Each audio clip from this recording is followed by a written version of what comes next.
Hi, I'm Mark Streshinsky, Artistic Director of Berkeley West Edge Opera. This is Clark Suprynowicz, who is the composer of our world premiere that we're going to be presenting starting this Saturday, July the 30th, with following performances on August 5th and 7th. I wanted to take a little bit of time to talk to Clark about, first of all, the history of the piece and also his process, how he came to write this music for this opera, Caliban Dreams. Clark is the composer of the previous world premiere that Berkeley Opera, in its guise as Berkeley Opera, did, called Chrysalis, which we worked on together about 6 years ago. And this piece is a piece that he's been working on for many years. Clark, why don't you tell us a little bit about the history of the piece and how it all came about? Sure. The piece was originally a commission from the San Francisco Shakespeare Festival, an organization that I think has mutated and is now connected to Free Shakespeare in the Park, I believe. Some of those people are still with the organization. But the San Francisco Shakespeare Festival, I sat down with Charles McHugh about 10.5 years ago, who was the artistic director there, and we talked about doing an original piece that would be based on something by Shakespeare. And I suggested The Tempest, and he thought that sounded great. And moving through history a bit, there were workshops of this piece in 2003 at the Magic Theater. There was one at Sonoma State University in 2004. It took long enough to get from the page to the stage that the San Francisco Shakespeare Festival actually didn't exist by the time this piece was fully formed. And then we were courting various presenters, and as sometimes happens in the art world, it wandered homeless in the world for a time. As you may know, the Berkeley Opera was very interested in doing this piece about 7 years ago. And the piece you mentioned earlier, Chrysalis, took precedent because of a generous grant we got from the Gerbode Foundation. And Caliban Dreams kind of went to sleep for a little longer.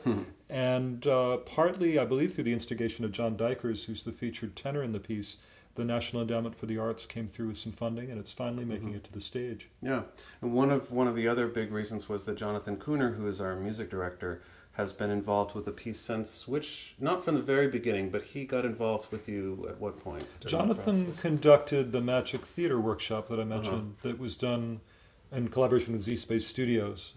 He was the conductor of that workshop. And really, that's when I first got to know Jonathan. Yeah. And that was a tremendous meeting. Part of the reason we decided to go forward with this is that he was really into the piece and liked it, and we got this grant, and he said to me, look, it's a really good piece, it's very fun and strong, and we should do it. And so I said, absolutely. Tell me about the process of taking something from The Tempest, a germ, with these. You have, first of all, words by Amanda Moody, which are very Shakespearean sounding.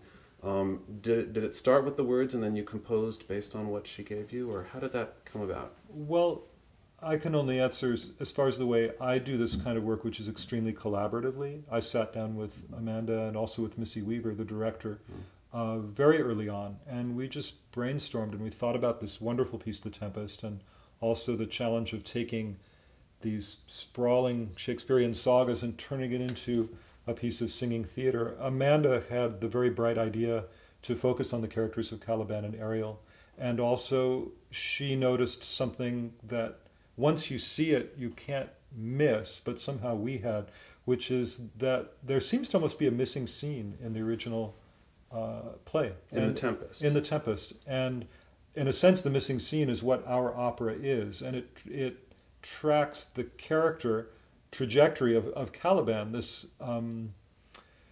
brooding, angry, half-beast character who resents the hell out of the fact that his island has been taken away from him, or that's how he sees it, by this deposed Duke, Prospero, who's washed up on the shores. The missing scene that I mentioned, when you get to the end of Shakespeare's opera, Caliban has forgiven Prospero. In fact, everyone's forgiven everyone. It's sort of hard to tell how that came about. Shakespeare, with his sorcerer abilities as a librettist or as a playwright, I think you forget that a bit. None of us are dwelling on that when we get to the end of that wonderful play. But really, it's a bit of a mystery, and that's the mystery that we've tried to explore and unpack a little bit in this opera. Interesting. Yeah. Great. Well, I hope you'll join us.